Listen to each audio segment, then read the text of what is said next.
The silence in Mongolia is not empty. It is a presence, a living thing.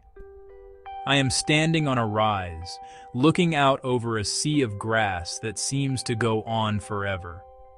The wind is a constant companion here. It whispers secrets from the Altai Mountains, carrying the scent of wild thyme and something else, something ancient and untamed. It pulls at my hair, a playful but firm hand reminding me of its power. Far below, a herd of wild horses, the magnificent Przewalski's horses, moves as one. They are a river of gold and brown flowing across the green expanse.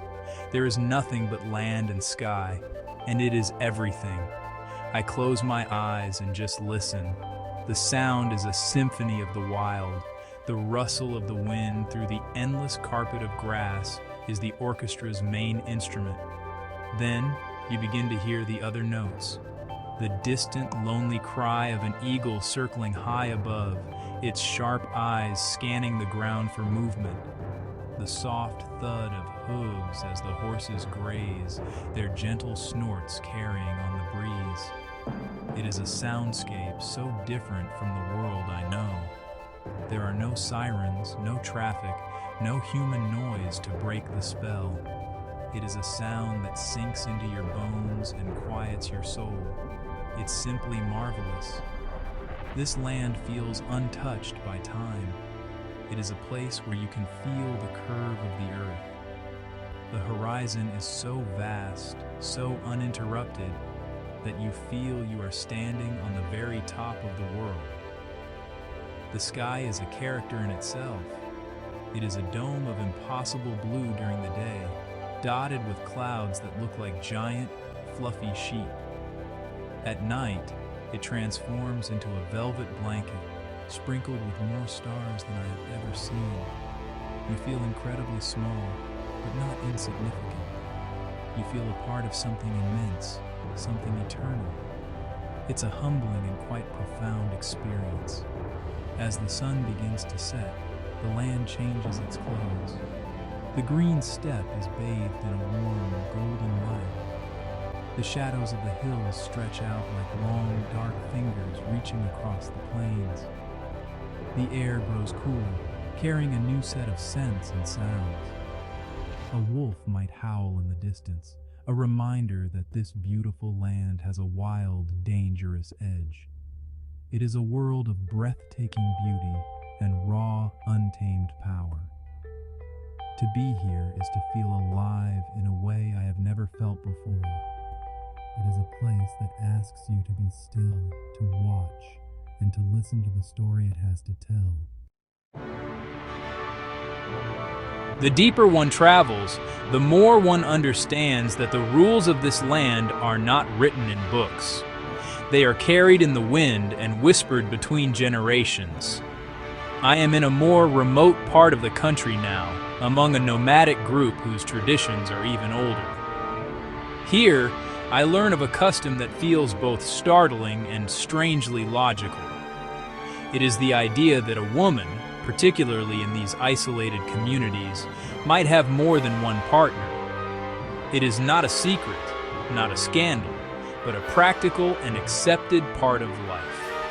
A way of ensuring survival and prosperity for the family unit. My host, a wise older woman named Sarnai, explains it to me with simple, direct honesty. Her husband is often away for months, trading horses or hunting in the high mountains. During these long absences, another man, a trusted friend or relative, may become a part of the household.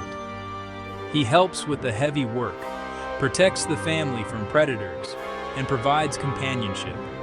It is an arrangement built on trust, respect, and the harsh realities of life on the steppe. Sarnai speaks of it without a hint of shame or hesitation. It is simply the way things are, a solution born of necessity. This is not about fleeting romance as we might understand it. It is a deeply pragmatic tradition. The children born from these unions are considered children of the family, raised by all. The concept of a stepfather or half-brother seems foreign here. The community is the family, and the well-being of the children is everyone's shared duty. Sarnai explains that a woman's strength is in her ability to hold the family together, and sometimes that means expanding its boundaries. It's a testament to the flexibility and resilience of their culture, adapting to the demands of a challenging environment in a way we have long forgotten. Listening to her, I realize how much our own views on relationships are shaped by our settled, urban lives. Here, where survival depends on cooperation and community, the rules are different. The bonds are forged not just by love, but by a shared struggle against the elements. A woman's power lies in her ability to manage these complex relationships, to ensure harmony and to secure the future of her lineage. It is a quiet, profound strength, an unwritten law of the steppe that puts the survival of the group above all else. It is a fascinating and humbling insight into a completely different way of seeing the world. The connection between the people and the land is most visible in the changing of the seasons. Each season brings its own work, its own challenges, and honestly, its own unique beauty. I arrived in the gentle embrace of spring. The land was awakening from its long, frozen sleep. The grass was a vibrant, almost luminous green, and the air was filled with the sounds of new life. Newborn lambs and foals took their first wobbly steps, their mothers watching over them with a fierce tenderness. For the nomads, this is a time of hope and hard work, shearing sheep and preparing the herds for the summer pastures. It is a season of renewal. Summer is a time of abundance. The days are long and warm, and the steppe becomes a vast open pasture. The herds grow fat on the rich grass. The gurs are moved to higher ground, closer to cool mountain breezes. I spent a day with a family making arl, dried milk curd. The women worked together, laughing and talking as they pressed the curds into wooden molds and laid them on the roof of the jeer to dry in the sun. This is how they preserve the summer's bounty for the harsh winter ahead. Every action is tied to the rhythm of the season, a dance of preparation and preservation. Autumn arrives with a blaze of color. The grass turns to gold and the air becomes crisp and clear. This is the busiest time of all. It is a race against the coming cold. The herds are brought down from the mountains, and the final preparations for winter are made. There is a sense of urgency in the air, a quiet intensity to the work. The days are filled with the sounds of chopping wood and slaughtering animals for the winter larder. Nothing is wasted. Every part of the animal is used, a sign of deep respect for the life that sustains them. It is a powerful lesson in resourcefulness and gratitude. And then comes winter. The land is buried under a thick blanket of snow, and the temperature plummets to unimaginable lows. The world becomes a starkly beautiful canvas of white and gray. Life retreats indoors, into the warmth of the jeer. This is a time for rest, for storytelling, and for repairing equipment. It is a time of quiet endurance. The nomads face the winter not with fear, but with a stoic acceptance. They have prepared. They have each other. They know they have the strength to survive, just as their ancestors did.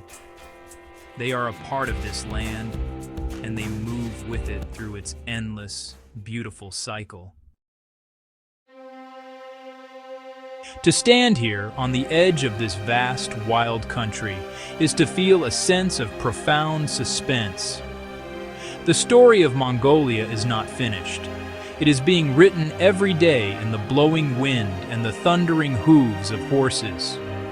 It is a story of harmony between humanity and a powerful, untamed nature. The people here do not seek to conquer the land, they seek to live with it. They understand its moods, respect its power, and accept its gifts with gratitude. This deep, instinctual connection is the source of their incredible resilience, a quality you can see in the eyes of every person you meet. The role of women in this story is central. They are the keepers of the flame, the guardians of tradition, and the navigators of the complex social currents that keep their communities strong. Their power is not overt or boastful. It is quiet, enduring, and as essential as the earth beneath their feet. From managing the home and raising the next generation to upholding unconventional relationship structures that ensure survival, they are the true pillars of this society. They embody a form of leadership that is born of wisdom and practicality, a strength that has allowed their culture to thrive for centuries against all odds. The suspense lies in the future. As the modern world creeps closer, with its promise of comfort and its threat of conformity, one cannot help but wonder what will become of this way of life. Will the children who listen to their grandmother's stories still choose the step? Will the unwritten laws of survival be replaced by the rigid rules of a different world? The pull of the city is strong, but the pull of the homeland, of this immense, soul-stirring landscape, is stronger still. There is a tension here, a quiet struggle between the past and the future, played out under the endless sky. As I prepare to leave, I look out at the horizon one last time. It is not an ending, but an opening. It is a line that invites you to imagine what lies beyond, what stories are yet to unfold. Mongolia does not give you easy answers. It fills you with questions and a sense of awe. It is a place of wild spirits and even wilder landscapes, a world where women lead with quiet strength and where the ancient rhythms of nature still dictate the flow of life. You leave a piece of your heart here on the step, and in return, you carry a piece of its endless, magnificent silence with you forever.